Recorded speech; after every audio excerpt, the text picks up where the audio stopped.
Hi, it's Elizabeth from Town Valley Motorhomes, and today we'll be doing the handover video of the Swift Lifestyle SE. Behind your driver's door, the first thing you'll come to is your hookup point. So you want to lift the cap on the van, and then you want to lift the collar on your cable and align it up to the vehicle, and then push it on. When you're connecting your cable, make sure you connect it to the vehicle first and then the mains, and then disconnect from the mains and then the vehicle, so you're never walking around with a live lead. Next thing you'll come to is your freshwater filler point. You want to use a key to unlock the cap, and then you can unscrew it and pop it off. Then you want a hose pipe and some adapters, as some sites just provide the brass tap. Then pop the hose pipe through there, and then you can fill your freshwater tank up. When you're finished filling up, you can pop your cap back on. Make sure you lock it so no one can tamper with your fresh water. Just below your freshwater filler point, you've got your freshwater drain off point. And just behind it is your wastewater drain off point. The switches will be on the inside of the vehicle that I'll show you in a little bit. But you just want to drain your tanks off when you're winterizing your van, so you're not leaving any water in the tanks to freeze through winter. But also you can empty the tanks when you're travelling from site to site or when you're travelling home, so you're not carrying all the extra weight of unneeded water.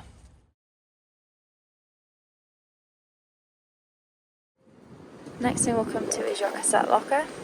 So as long as the blade on the inside of the toilet is closed, you'll be able to pull the orange handle up and slide out. Then to empty it, you just want to pull the spout out and unscrew the cap. When you're emptying it, just press this orange button in, just allows some air in and stops it from clogging. Once you've emptied it, fill it back with some water, give it a good swill around, empty it out again, and then before you put it back in, put some green or blue liquid in the cap and down the spout. Slide it back in, ready for use again. Next we've got your external shower point. The back of the vehicle we've got your gas locker. So this vehicle has your gas flow system on it. So to fill it up, you want to go to a petrol station where they have the LPG point, and then you can open your cap, just pops off. Then you want to use the bayonet fitting to pop it on there, lock it in place, and then you can fill your bottle up with gas. And when you're done, just pop your cap back on. To check how much gas you've got, you want to look at your dial here. So when the black line's in the green, it means you've got a full bottle of gas. But if it's in yellow or red, it means you're running low and you need to fill up soon. And then to turn the flow of gas on, you just use this yellow dial at the side to twist it round to turn it on and off. The back of the vehicle at the top, we've got your reversing camera, and you've got your double bike rack, and then along the bottom we've got your 4 reversing sensors. The back of the vehicle on the passenger side, we've got your garage. Just behind your habitation door, we've got your external barbecue point, and then we've also got an external 3-pin socket. For your barbecue, you'll want an adapter and a length of hose to connect to your Caddock and barbecue. And then when you've got your gas flow through the vehicle, you can turn this yellow handle round, and then you'll be able to use the gas for your barbecue and Caddock. Just on the outside of your passenger door, you've got your diesel filler, so you just want to use your ignition key to open the cap. On the outside of your passenger door, you've just got your ideal tyre pressures. Then under your passenger seat, you've got a toolkit with a toe and iron. Under the floor is your vehicle battery. Then just at the front on the inside is your bonnet release. Under the bonnet, the main things you want to focus on is your screen washer fluid. Got your engine coolant, brake fluid, got your oil and your dipstick. Then you've got your negative and then your positive down here if you need to give or receive a jump start. And you've got your weight plates on the front as well. The first thing you want to do when you get into your vehicle is turn your main control panel on. And from here you can turn your internal lights on. Then you've got your water pump here as well. Then if you want to scroll through some of the different options, you can just use the arrows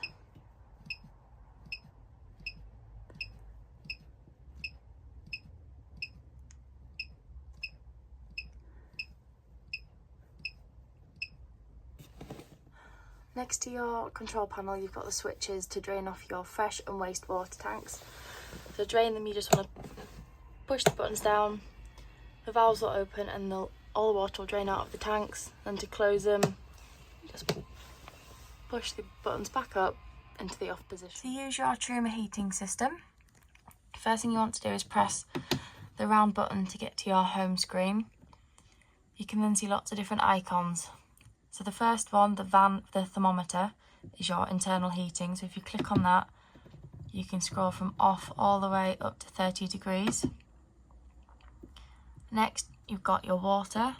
So you can have it on off, eco, which will just keep your water warm, hot, or boost. Boost will take energy away from the heating for half an hour to get you hot water quicker. Next, you've got your energy source, so you can have it on just gas if you're wild camping, mix of 1 kilowatt of electricity and gas, 2 kilowatts of electricity and gas, or just electricity, depending on what you need. You then have your fan speed, so you can have it on high, eco or boost. It will just depend. So if it was really cold, you can put it on boost and it will just blow the air around the van a bit quicker. You've then got you can set a timer if you like. You can have your time, you can change that. If you ever get a little warning triangle just here, it just means there's been an error. So if you go to the spanner, click on it and then scroll all the way through to reset and then preset, it will reset the issue and the fault, but then you will have to go through all the options again and set it up like you did in the first place. So here we've got your 3 gas burner hobs working on gas. Just remember that once you've used them, let the metal fully cool before you put the glass lid down, otherwise it will shatter. Here we've got the grill working on gas, and we've also got the oven working on gas as well. Here we've got the hot water running. You might not be able to see the steam, but it is hot and up to temperature. In the back of the vehicle, we've got your double island bed. This does lift up so you can access underneath, so you can access your garage, and then some storage under the bed. Under the bed there's a slight cutout in the drawers. So right down here, that little yellow toggle, that's your boiler drain down. So when you're winterising your vehicle, you want to pull this toggle up.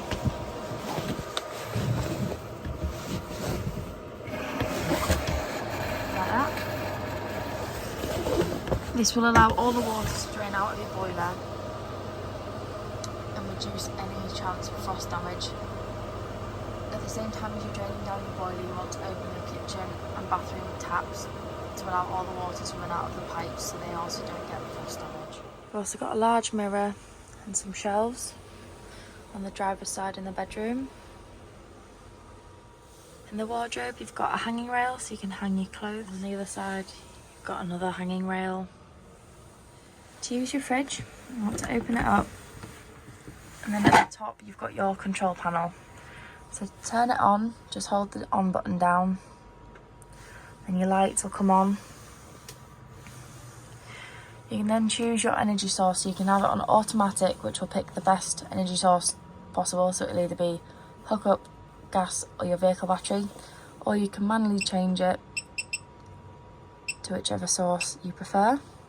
And then you can change the temperature by pressing the little thermometer. So you can have 1, which is the lowest, or 5, which is the coldest. So in the bathroom, the first thing you've got is your toilet. So you want to make sure you've got your water pump on and some fresh water in the tank to be able to flush. And you just want to press the blue button on the top and get a flow of water into the bowl. Then to open the blade, you just want to pull the grey lever across to open and shut the blade. You've also got a cupboard above your toilet. Then you've got a hanging rail for your towels or any wet clothes that you want to dry. You've got a shower curtain. And then you've also got your shower, you've got a mirror and your sink. If you're wanting a little bit of more room on your dining table, there is this extendable piece. It's kept in one of the cupboards in the bedroom, but these 2 metal poles just slide into these squares here, and there's a little hook underneath that clips onto here. to secure it in place if you just wanted a bigger table. So to make your front dining area into a bed, the first thing you want to do is just remove your tabletop, and you just want to pull the table base out and pop it to the side. You then want to remove all the cushions on this side so you can get to the base of the bed. The next thing you want to do is then pull the base out and fold it back over onto itself so you get a nice flat surface. To finish off this side of the bed, you just want to fold this piece of wood over, and then you've got half of the base of the bed ready. Next thing you want to do is grab your table, and then you want to rest it on the two runners on this side, and then rest it on the bench just in front of the lats on this side.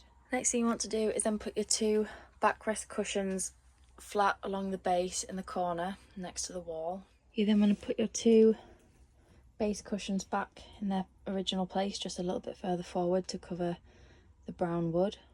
Next thing you want to do is just pull the two cushions forward. So you want to pull your base cushion forward into the middle and then put your backrest in the gap that's left behind the grey cushion. You then want to put your two filler cushions in the space that's left to finish off the bed.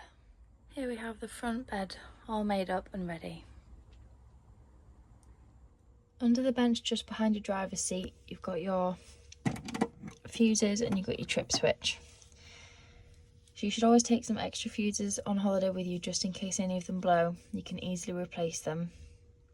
And on the other side is your trip switch. So if you are hooked up and you're not receiving power in the vehicle, just press this yellow button.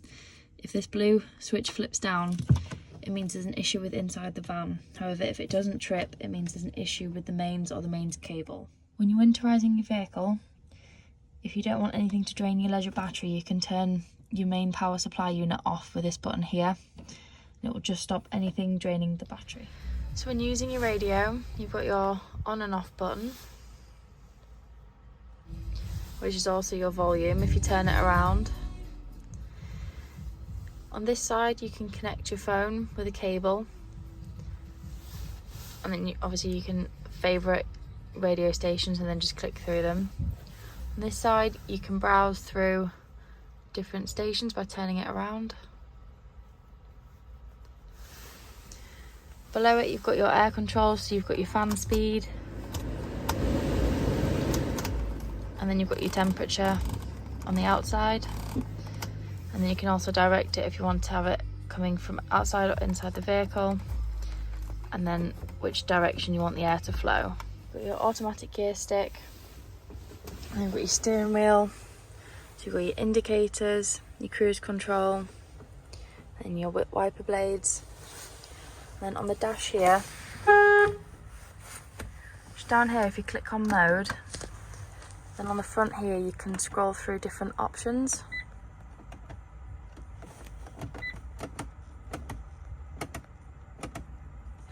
So you can go through your settings.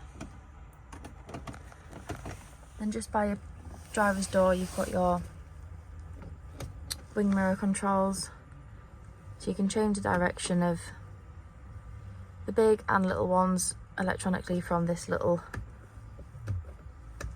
turn dial here.